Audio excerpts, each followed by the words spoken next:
పూరా local. Hello నమస్తే, నేను మధుకర్ రెడ్డి, పూరా లోకల్ న్యూస్.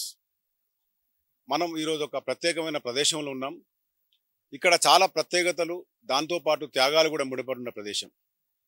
మానవాళి అభివృద్ధి కోసం ఎంతో త్యాగాలు ఉంటే తప్ప ఈ సమాజంలో అభివృద్ధికి బాటలు వేసే అవకాశం లేదని చాలా రకాలుగా మనం ఇప్పటివరకు చూసాం. అయితే ప్రధానంగా నీటి కోసం ఒకప్పుడు యుద్ధాలే జరిగాయి. నీటి కొరత కోసం చాలా వేలాది మంది ప్రజలు కూడా ప్రాణాలు కోల్పోయిన పరిస్థితి. అయితే వీటి కోసం ప్రాజెక్టుల నిర్మాణాలు మొదలైన తర్వాత, ప్రాజెక్టులు నిర్మించిన తర్వాత నీటి సౌలభ్యం జరుగుతూ వస్తుండేది. అయితే ప్రాజెక్టుల నిర్మాణానికి రెండు రకాలుగా ఎంచుకుంటారు. ఒకటి, పారే నీరుకు ఆనకట్ట వేసి నీటిని ఒడిసి పట్టుకొని ప్రజలకు అందించడం వేరు. ఇంకో రకంగా చూస్తే ఒక ప్రత్యేకమైన ప్రదేశాన్ని ఎన్నుకొని అక్కడ నీటి రిజర్వాయర్లు కట్టి అక్కడ చాలా మంది ఊర్లను కూడా అక్కడ నుంచి వెళ్ళగొట్టి అక్కడ ప్రాజెక్టులు కడుతుంటారు. ఈ కోవకు చెందిందే ప్రస్తుతం మనం ఉన్న ప్రదేశం. ఇది మిడ్మానేర్ ప్రాజెక్టు బ్యాక్ ఉన్న ప్రదేశం. అయితే కాళేశ్వరం ప్రాజెక్టులో అత్యంత కీలకంగా భావించే ఈ మిడ్మానేర్ ప్రాజెక్టు చాలా కీలకమైందని చెప్పవచ్చు. ఎందుకంటే కాళేశ్వరం ప్రాజెక్టు నుంచి మిడ్మానేర్ నీరు వచ్చిన తర్వాత ఇక్కడ నుంచే వాటర్ అంతా కూడా డిస్ట్రిబ్యూషన్ అవుతుంది. ఇటు లోయర్ మైనాడు కానీ అక్కడ ఉన్న మల్లన్న సాగర్ వరకు కూడా ఉంటుంది. ఈ ప్రాజెక్టు 25 టీఎంసీల కెపాసిటీతో నిర్మించింది. అయితే ఇప్పుడు ప్రస్తుతం ఈ ప్రాజెక్ట్ నిర్మాణంలో ఇంత ప్రత్యేకంగా ఈరోజు ఈ చెప్పుకోవాల్సిన అవసరం ఎందుకు వచ్చిందంటే, ఇప్పటి వరకు మనం ప్రాజెక్టులు నిండా నీటితో కలకల ఆడుతుండడం చూసాము, ప్రాజెక్టులు ఎండిపోయిన పరిస్థితిని చూసాం. అయితే ఇక్కడ మాత్రం ఈ దాదాపు మిడ్మానేర్ ప్రాజెక్ట్ కోసం 20,000 ఎకరాల భూసేకరణ చేశారు. 8,000 ఇల్లు కూడా ఈ భూసేకరణ కింద, ఈ ప్రాజెక్ట్ కింద విధ్వంసం జరిగి 11,000 మందికి పైగా ప్రజలను ఇక్కడ నుంచి తరలించారు. ప్రస్తుతం ఈ రోజు ఉంటున్న ఎండాకాలం వచ్చిందంటే కూడా ఈ ప్రాజెక్టులో నీరంతా కూడా బ్యాక్ పోతున్న పరిస్థితి. అయితే బ్యాక్ వాటర్ ఎప్పుడైతే లోపలికి వెళ్తుందో, నీటి మట్టం తగ్గుతున్న ప్రదేశంలో ఒకప్పుడు ఈ గ్రామాలన్నీ కూడా ఇక్కడ కలకల్లాడి వ్యవసాయంతో ఉన్న గ్రామాలన్నీ కూడా జలసమాధి అయ్యాయి. ఇప్పుడున్న పరిస్థితుల్లో ఆ మిడ్మానేరు వెనుక ఉన్న గ్రామాలు దాదాపు 12 గ్రామాలు మిడ్మానేరు నిర్మాణం కోసం త్యాగం చేస్తే 10 గ్రామాలు పూర్తిగా జలసమాధి కాగా 2 గ్రామాలు మాత్రం పాక్షికంగా కొంత ఉన్నాయి. అయితే ఇక్కడ మనం ఉన్న ప్రదేశం ఇది నీలోజిపల్లి. ఈ గ్రామం పూర్తిగా కూడా మిడ్మానేరులో జలసమాధిగా ఇక్కడ నుంచి దాదాపు 2,000కు పైగా ప్రజలను తరలించారు. ఇక్కడ ఉన్న చాలా అనుబంధాలు, ఒక మనిషికి ఒక ఊరిలో ఒక గుడి, ఒక బడి, ఒక చావడి, ఇవన్నీ కూడా అనుబంధాలతో ముడిపడి ఉంటాయి. దీంతో పాటు నెంబర్ వేసుకునే జ్ఞాపకాలు, పెను వేసుకున్న బంధాలు ఉంటాయి. ఇక్కడ మనం చూడొచ్చు, అభివృద్ధి పేరుతో జరిగిన విధ్వంసం అంతా కూడా చూడొచ్చు. ఇక్కడ నీట మునిగిన తర్వాత జలసమాధి నుంచి బయటపడ్డ ఇళ్ళన్నీ కూడా క్రమక్రమంగా బయటపడుతున్నాయి. ఒక యుద్ధ వాతావరణాన్ని తరలించే విధంగా, యుద్ధం జరిగిన తర్వాత ఎలాంటి విధ్వంసం ఉంటుందో కూడా అభివృద్ధి పేరు కింద ఇళ్ళన్నీ కూడా ఇక్కడ గ్రామాలు తరలి వెళ్ళి, జనాలు అంతా తరలి వెళ్ళి, ప్రజలు ఇక్కడ నుంచి వెళ్ళిన తర్వాత ఇప్పుడున్న అయితే ఇక్కడ ప్రజలు, ఈ గ్రామాలకు సంబంధించిన ప్రజలంతా కూడా ఇక్కడికి వచ్చి ఇక్కడ తమ జ్ఞాపకాలను నెమరేసుకుంటున్న పరిస్థితి. ఇక్కడ ఉన్న గుళ్ళు, బళ్ళు, ఊర్లో ఉన్న ఇళ్ళు ఇవన్నీ కూడా నీట మునిగి ఇప్పుడిప్పుడే తేలుతున్నాయి. ప్రస్తుతం మిడ్మానేర్లో 25 టీఎంసీల కెపాసిటీకి గాను ఇప్పుడు 8 టీఎంసీల కెపాసిటీ వాటర్ ఉండడంతో ఈ ఇళ్ళన్నీ కూడా జలసమాధి నుంచి లేచి బయటకు వస్తున్న పరిస్థితి. అయితే ఇక్కడ ప్రజలు, ఈ ఊరితో అనుబంధం ఉన్న ప్రజలంతా కూడా ఇక్కడికి వచ్చి తమ జ్ఞాపకాలను నెమరేసుకుంటున్నారు. ఇక్కడ తమ ఏళ్లుగా ఉన్న అనుబంధం, దాదాపు ఈ గ్రామాలన్నీ కూడా కొన్ని 100 ఏళ్ల నుంచి ఇక్కడ ఉన్న గ్రామాలు మిడ్మానేర్ నిర్మాణంలో బయటకు వెళ్ళిపోయిన రీహాబిటేషన్స్ ఉన్నా కూడా వీళ్ళకు పునరావాసం కలిగించినప్పటికి కూడా ప్రజలంతా కూడా ఇక్కడ తమ జ్ఞాపకాలను నెవరేసుకుంటున్నారు. కొంతమంది ఇక్కడ ఉన్నారు, వీరిని అడుగుదాం అసలు మిడ్మానేర్ ప్రాజెక్టులో వీళ్ళ గ్రామాల త్యాగం ఎలా ఉంది, వీళ్ళు ప్రస్తుతం ఇక్కడికి వచ్చి ఇక్కడ ఏమనుకుంటున్నారు, మీరు చెప్పండి. మీరు ఇదే ఊరికి చెందిన వాళ్ళ? ఇది నీలోజిపల్లి. అంటే 12 గ్రామాలు ఇదో గ్రామం. మిడ్మానేరు భూసేకరణలో వెళ్ళిన గ్రామం కదా. దాదాపు ఇక్కడ 25 టీఎంసీల నీరు ఉన్నప్పుడు అంతా కూడా నిండే ఉంటుంది. ఇప్పుడు బ్యాక్ వాటర్ అంతా వెళ్ళిపోయిన తర్వాత ఈ ఊరు తేలింది, మీరు ఏమనుకుంటున్నారు?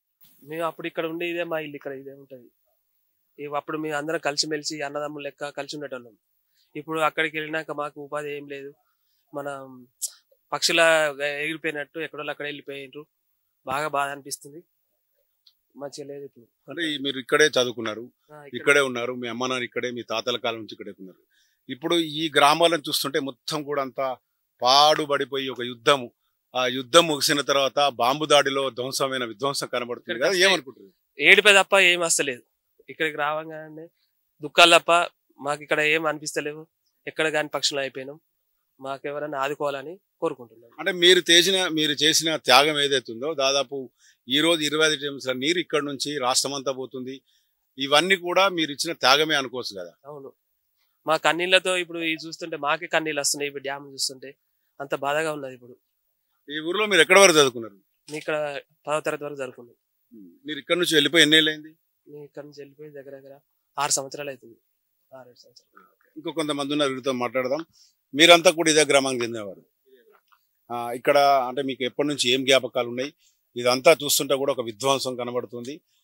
ఇవి అంతా నీట మునిగినప్పుడు మాత్రం చాలా మంచిగా చూడడానికి ఉంటుంది. ఈరోజు నీరంతా తేలిపోయిన తర్వాత వెళ్ళిపోయిన తర్వాత మాత్రం చూస్తే ఇవంతా కూలిపోయినాయి, ఇవన్నీ కనబడుతున్నాయి కదా. మీకు ఇక్కడ ఏం జ్ఞాపకాలు ఉన్నాయి? మేము కోలుకోలు సాయం చేసుకునే వాళ్ళు. ఇక్కడ దాదాపు ఈ ఉమ్మడి కరీంనగర్లో ఈ నీలోదిపల్లి గ్రామం నుంచి అత్యధికంగా కూరగాయలు పండించిన గ్రామం. కానీ ఇప్పుడు ఈ భూములు ఎక్కువ శాతం కోల్పోవడం వల్ల ఇప్పుడు అక్కడ ఉన్న కొద్ది గొప్ప మంది భూములు కొనుక్కున్నారు. 2 ఎకరాలు 3 ఎకరాలు అట్లా. అది కూడా సరిపోలేని పరిస్థితి. కాకపోతే ఇప్పుడు అక్కడ ఉపాధి లేకుండా అయిపోయింది. ఏం చెప్పలేని పరిస్థితులలో ఇప్పుడు నిర్వాసులు అన్నారు. అక్కడ ఉపాధి లేకుండా అయిపోయింది. ఇక్కడ భూములు పూర్తిగా పోయినాయి. మరి వాటర్ బయటకు పోయినాయి అని చెప్పి చూడడానికి వచ్చినాం. అంటే మీకు ఏమనిపిస్తుంది? మీరు ఇక్కడే పుట్టి ఇక్కడే పెరిగారు, మీ తండ్రులు తాతలు అంతా ఉన్నారు. ఈ ఊరు నీలోజిపల్లి అనేది మొత్తం పూర్తిగా మాయమైపోయింది. ఇంకో నీలోజిపల్లిని సృష్టించలేము. పేరు పెట్టినప్పుడు కూడా ఇక్కడున్న జ్ఞాపకాలు, ఇక్కడున్న అనుబంధాలు ఇక్కడనే ఉండేవి కదా. మీరు ఎప్పుడన్నా మీ ఊర్లో అక్కడ ఉన్న ఇప్పుడు కొత్తగా ఏర్పడిన పునరావాస కాలనీ ఏదైతే ఉందో అక్కడ ఈ చర్చలన్నీ వస్తుంటాయి? వస్తుంటాయి. పెద్ద మనుషులు కూర్చుండే వాళ్ళు. ఇప్పుడు ఇక్కడ హనుమాన్ టెంపుల్ ఉంది, ఇక్కడనే అందరు ఆడుకునే వాళ్ళు, ఇక్కడ పెద్ద మనుషులు కూర్చునే వాళ్ళు. ఇక్కడ మన రచ్చబండ లెక్క ఇక్కడ ఏమన్నా పంచాయతీలు అయినా ఏదైనా మంచి చెడుకైనా మాట్లాడుకునే గ్రామ సంబంధించిన అభివృద్ధి గురించి ఇక్కడ మాట్లాడుకునేది. ఇది గ్రామ పంచాయతీ ఆఫీసు. ఏదైనా ఇక్కడ పెద్ద మనుషులు మాట్లాడుకునేవారు మంచి చెడకైనా. ఇప్పుడు అక్కడ చెట్టుకోలు గుట్టకోలు అయిపోయారు అనుకుంటారు. పెద్ద మనుషులు అలా కూర్చున్నప్పుడు మరి ఒకప్పుడు మనకి ఇట్లా ఉండరు ఆ పరిస్థితి, మరి అక్కడికి ఇక్కడికి చాలా తేడా ఉందని మాట్లాడుకుంటారు, బాధపడతా ఉంటారు, ఏడుస్తూ ఉంటారు. ఇవాళ చెప్పుకోలేని పరిస్థితి అయిపోయింది, బయటకు చెప్పుకోలేని పరిస్థితి ఒక్కొక్క పెద్ద మనుషులది. చూద్దాం మనం ఇక్కడ ఈ ఊర్లు ఈ గ్రామంలో నీళ్లు కూడా ఇక్కడ దాకా వచ్చేది. ఈ గ్రామము చివరి ఏదైతే ఉందో దాదాపు 10 కిలోమీటర్ల బ్యాక్ వాటర్ ఉండేట్టుగా మిడ్మానేరు నిర్మించారు. ఇప్పుడు 8 టీఎంసీల నీరున్న క్రమంలో దాదాపు 10 కిలోమీటర్ బ్యాక్ వాటర్ వెళ్ళిపోయిందని చెప్పొచ్చు. ఇక్కడ అన్ని ఒక్కొక్కటి తేలుతున్నాయి.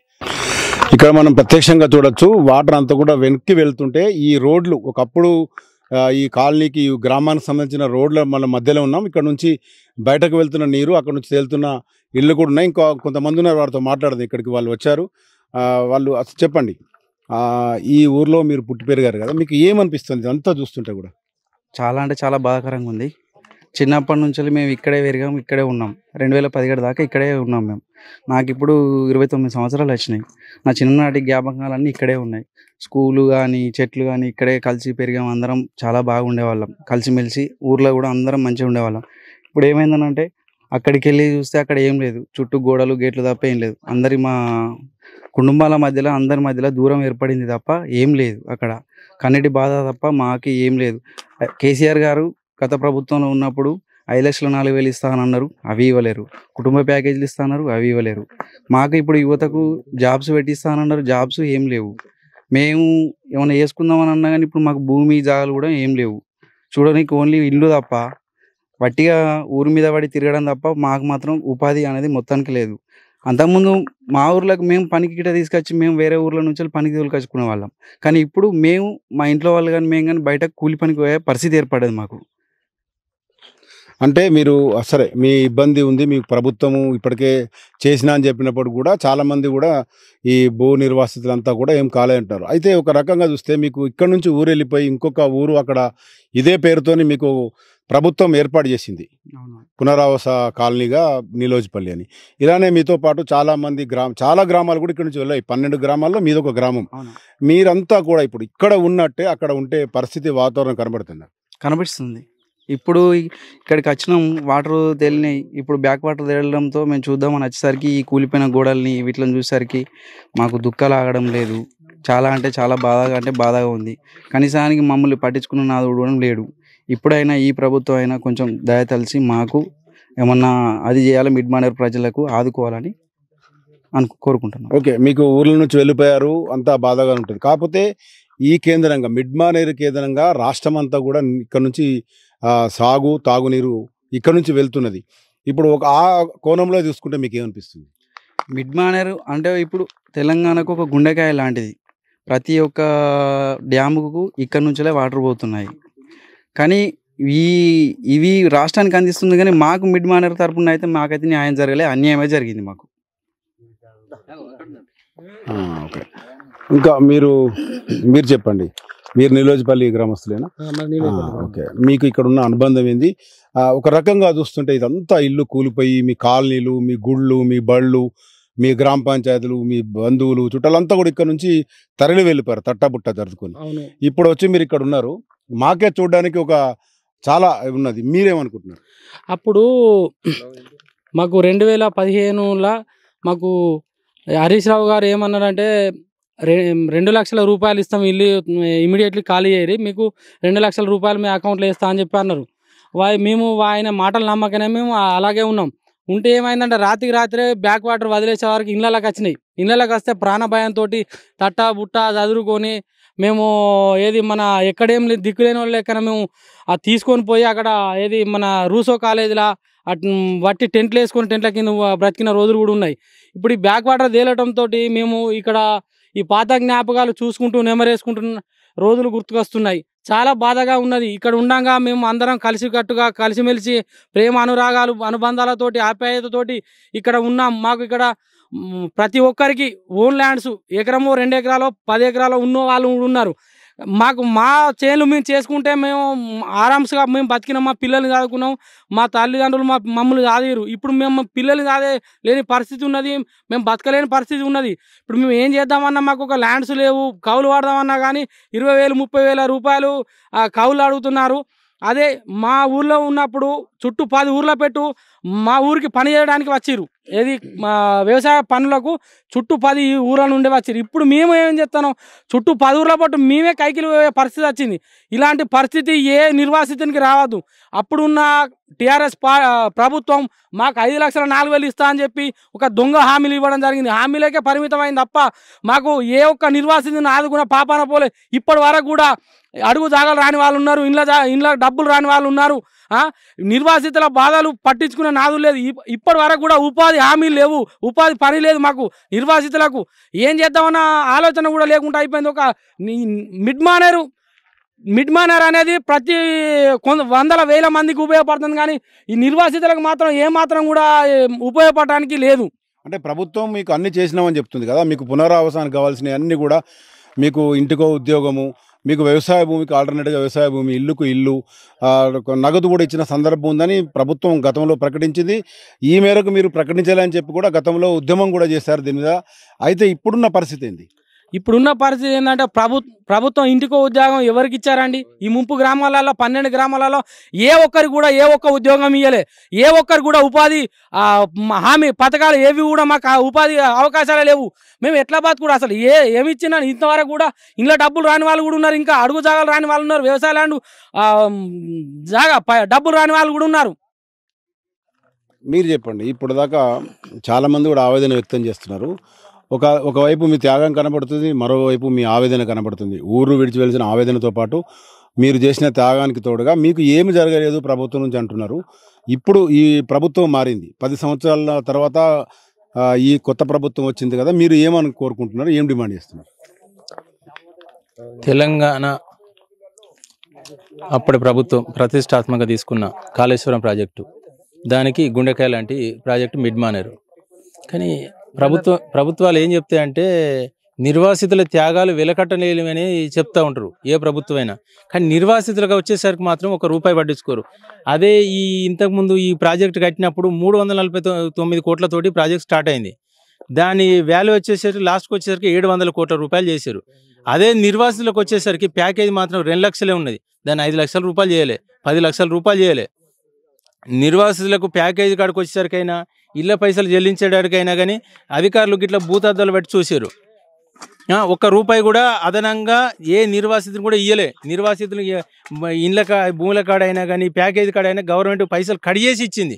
కానీ డ్యాము కట్టే కాంట్రాక్టర్ మాత్రం 100 కోట్ల రూపాయలు వెచ్చించింది. వాళ్ళ మీద ప్రేమ ఉందని చెప్పేసి ఉన్నది తప్ప మరి నిర్వాసితులు త్యాగం చేసిన వాళ్ళ మీద ప్రభుత్వానికి ప్రేమ లేకుండే అప్పుడు. కానీ ఈ ప్రభుత్వం అన్న ఈ నిర్వాసితులకు ఖచ్చితంగా న్యాయం చేయాలని కోరుకుంటున్నాం. అలాగే ఇంకోటి విషయం ఏంటంటే ఇప్పుడు ఈ ముంపు గ్రామాలలో కూడా దాదాపు ఊరికి ఒక 10-20 ఇండ్ల పేమెంట్ కూడా చేసేటి ఉన్నాయి. దాదాపు 10-15 ఏళ్ళ నుంచి కోట్ల చూడు తిరుగుతా ఉన్నాయి. ఇంతవరకు అలా పేమెంట్ కూడా అంతెందుకు నా ఇల్లు పేమెంట్ కూడా రాలేదు నాకు ఇప్పటికి. మీరు చూడండి మొత్తం గోడలే కనబడుతున్నాయి, ఇంతవరకు పేమెంట్ రాలేదు. ఇప్పుడు దాదాపు 7-8 ఏళ్ళ నుంచి కోట్ల చూడు తిరుగుతున్నాం. అప్పుడున్న టీఆర్ఎస్ ప్రభుత్వం వాళ్ళు వేధింపులకు గురి చేశారు, మాకు ఇళ్ళకి పైసలు ఇవ్వలేదు. ఎందుకు ఇవ్వలేదంటే మేము అప్పుడు ఆ ప్రభుత్వం ప్రశ్నించినాం కాబట్టి మా ఇళ్ళ పైసలు ఇవ్వలేదు. అట్లా ఎంతో మందిని ఇబ్బంది పెట్టారు. కొంతమందికి ఇప్పుడు వాస్తవంగా ఇంతకుముందు మా తమ్ముడు చెప్పినట్టు అది భూముల పైసలు కూడా కొంతమంది రాలే. ఇప్పుడు ఇండ్ల పక్కపడి ఉన్న ఖాళీ జాగా ఉంటాయి కదా, వాళ్ళకి కూడా పైసలు ఇంతవరకు ఇవ్వలే. ఆ పైసలు ఈ ప్రభుత్వం చెల్లించాలని చెప్పేసి కోరుకుంటున్నాను. కాకపోతే ఏంటి ప్రభుత్వం అనేది అప్పుడు ఆ ప్రభుత్వం 5,04,000 ఇస్తా అన్నది, కానీ ఈ ప్రభుత్వం నెరవేర్చాలని చెప్పేసి కోరుకుంటున్నాం. ఇక్కడ మనం కొన్ని ఇల్లు చూడొచ్చు. ఈ దర్వాజా నుంచి ఇక్కడ ఈ ఇల్లు ఒకప్పుడు మనుషులు ఆవాసంగా ఉన్న ఇల్లు ఈరోజు బోసిపోయి కనబడుతుంది. దాదాపు 2019లో పూర్తి స్థాయిలో ప్రాజెక్టు ప్రారంభించిన తర్వాత నీట మునిగిన అప్పటి నుంచి ఇప్పుడిప్పుడే తేలినాయి. గత 2 సంవత్సరాల కింద కూడా బ్యాక్ వాటర్ పోయినప్పుడు కూడా ఇదే గ్రామము ఇలాగనే బయటకు తేలింది. అయితే ఈ సంవత్సరం కూడా వర్షాభావము అలాగే కాళేశ్వరం ప్రాజెక్టు నుంచి నీరు రాకపోవడం వల్ల పూర్తిగా తేలిపోయి కనబడుతున్న పరిస్థితి. అయితే ఒక్కటి మాత్రం మనం ఇక్కడ అబ్జర్వ్ చేయొచ్చు. ఎన్నో త్యాగాలు చేసి ఎంతో ఉన్నప్పుడు కూడా ప్రజలు ఇక్కడ బాధపడుతూనే ఈ త్యాగానికి సంబంధించిన విషయాలన్నీ చెప్తున్న పరిస్థితి. ఒక రకంగా చూస్తే ఇవన్నీ కూడా ఇక్కడ నుంచి కూలిపోయి బిల్డింగులన్నీ నీలమట్టం అయిపోయి ఇక్కడ చాలామంది త్యాగాలు మనకు కనబడుతున్నప్పుడు కూడా ప్రత్యక్షంగా మాత్రం చెప్పొచ్చు మిడ్మానేరు ఎంత కీలకమైందో ఇక్కడ నుంచి చెప్పొచ్చు. అయితే ఇక్కడ నీలోజిపల్లికి సంబంధించి మనం ఏం చూసినా కూడా ఇక్కడ ప్రధానంగా చూసుకుంటే దాదాపు 10 కిలోమీటర్ల మేర బ్యాక్ సైడ్ పోయిన వాటర్తో పాటు కనబడుతుంది. అయితే ఒక ప్రాజెక్టు నిర్మాణంలో చూడొచ్చు ఇక్కడ నుంచి ప్రజలు వెళ్ళిపోయిన తర్వాత గుండెకు కథ ఉంటుంది. ఓవైపు ప్రభుత్వము పునరావాసం ఏర్పాటు చేసినప్పుడు కూడా పునరావాస కాలనీలు ఏర్పాటు చేసినప్పుడు కూడా ప్రత్యామ్నాయ వ్యవస్థ ఏర్పాటు చేసినప్పుడు కూడా ఈ గ్రామాల నుంచి తరలిన క్రమంలో ప్రధానమైన నష్టాలు జరుగుతుంటాయి. ఇక్కడ దాదాపు 20,000కు పైగా భూసేకరణ జరిగింది. అంటే ఇక్కడ 20,000 ఎకరాల భూమికి సంబంధించిన వ్యవసాయం కుంటుపడగా ఇదే కాలనీని ఇదే పేరుతోని కొద్ది దూరంలో ఏర్పాటు చేసినప్పటికీ అక్కడ కేవలం మనుషులు ఉండడానికి ఆవాసం ఏర్పాటు చేయడం తప్ప అక్కడ వ్యవసాయం సంబంధించిన భూములు మాత్రం కరువాయి. అయితే ఏది ఏమైనప్పటికీ ఒక ప్రాజెక్టు నిర్మాణం అభివృద్ధిలో భాగమైనప్పుడు కూడా అంతకు మించి విధ్వంసం కూడా మనకు ఇక్కడ ప్రత్యక్షంగా కనబడుతుంది. మనుషులకు ఉన్న బంధాలు అనుబంధాలన్నీ ఈ గ్రామంతో తెగిపోవడమే కాకుండా ఇప్పుడు తేలిపోతున్న తమ గ్రామాన్ని చూసి చాలామంది బాధపడుతున్నారు. ప్రతిరోజు ఉదయము ఇన్ని రోజులుగా వారి నీటి తేలిపోయినప్పటి నుంచి ఇక్కడికి రావడము చూడడము బాధపడము ఆవేదన చెందడం కన్నీళ్లు కార్చుకోవడం మాత్రం ప్రత్యక్షంగా కనబడుతుంది. దీనికి తోడు ప్రభుత్వం పునరావాసం ఇచ్చినప్పటికీ కూడా ప్రత్యామ్నాయంగా నష్టపరిహారానికి సంబంధించి ప్రతి ఒక్కరు మాట్లాడుతున్న సందర్భం. ఆ రోజు ప్రభుత్వాలు ఏం చెప్పాయి, ఈరోజు ప్రభుత్వం ఏం చేయబోతుందనే దాని మీద ఇంకా వారంతా కూడా ఆవేదన ఆసక్తితో ఉన్నారు. కేవలం ఇప్పుడు వైపు వారి త్యాగం కనబడుతున్నప్పుడు కూడా వారు నష్టపోయిన ఆ గ్యాప్ను కూడా ఫుల్ఫిల్ చేయడానికి ఇప్పుడు ప్రభుత్వాలు వారందరికీ కూడా చైతన్యనిచ్చి నిజానికి ఈ 10 గ్రామాల్లో ఎలాంటి సమస్య ఉంది, ప్రజలు ఏం కోల్పోయారు, భూములు ఇచ్చిన తర్వాత ప్రభుత్వం ఏం చేసింది అనేది కాకుండా మానవతా దృక్పథంతో వారికి ఉన్న ఆవేదనను వారి కుటుంబాల్లో ఉన్న కష్టాలను ప్రజలను వాళ్ళకు సంబంధించిన అన్నిటి కూడా ప్రభుత్వము చైతన్యనిచ్చి అండగా ఉండి ఈ 10 గ్రామాల ప్రజల త్యాగానికి ప్రతీకగా నిలుస్తున్న మిడ్మానేరు డ్యామ్ నిర్మాణం యొక్క లక్ష్యం పూర్తిగా అందరికీ అందేట్టుగా చూడాలని కోరుకుందాం. కెమెరా పర్సన్ మహిదర్తో మధుకర్ రెడ్డి, పూరా లోకల్ న్యూస్, కరీంనగర్.